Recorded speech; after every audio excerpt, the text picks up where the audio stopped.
been indulging in some holiday culinary treats, but they've not been sitting too well with you, it might be time to see a specialist. This past April, Hometown Health observed National IBS Awareness Month. During this time, the IFFGD works to focus attention on important health messages about IBS. Symptoms include abdominal pain, bloating, diarrhea, and constipation. Some people can control their symptoms by managing diet, lifestyle, and stress. Others will need medication. The specialists at Advanced Gastroenterology and Surgery Associates explain how they diagnose and treat IBS. Irritable bowel syndrome is a pretty common problem. A lot of patients coming in, they complain of abdominal pain. So they have different presentations. You can have irritable bowel syndrome with constipation alone, or strictly diarrhea, or a combination of both, constipation and diarrhea. So it is a disease that diagnosed by the process of elimination. So you have to exclude all the other possibilities. Once nothing else to explaining their symptoms, then you can conclude that it is irritable bowel syndrome. The one good thing about irritable bowel syndrome that I tell patients is that it won't kill you. You may feel as though you're dying, but you're not.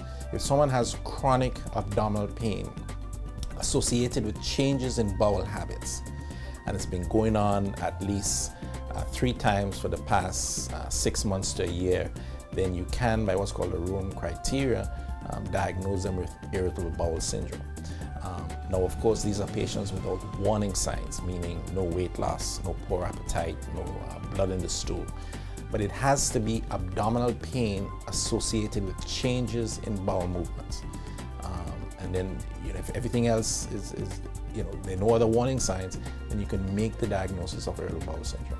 There are many various things that potentially could cause it. Stress. Patients usually have more stressful situations when they get their symptoms. FODMAP diet, a diet that we recommended to patients that has irritable bowel syndrome, that have constipation. So these food items usually create a lot of gas and can cause a lot of discomfort to these patients. I do have a list, and I just print it out and give it to the patient, and I ask them to eliminate these food items. And usually it takes 1 to 2 weeks for them to see the improvement from that. Patients who have the diarrhea predominant type, we want to check for things like celiac disease, just to make sure that's not playing a role. And there are many medications out there that we use to try to control the symptoms, but there's nothing really curable. Since the advent of the probiotics, they have helped a lot in controlling a lot of symptoms, especially in someone who we think there was a triggering factor from a virus or antibiotics. We know that the colonic bacteria is very important, so replenishing the good bacteria in the colon is crucial.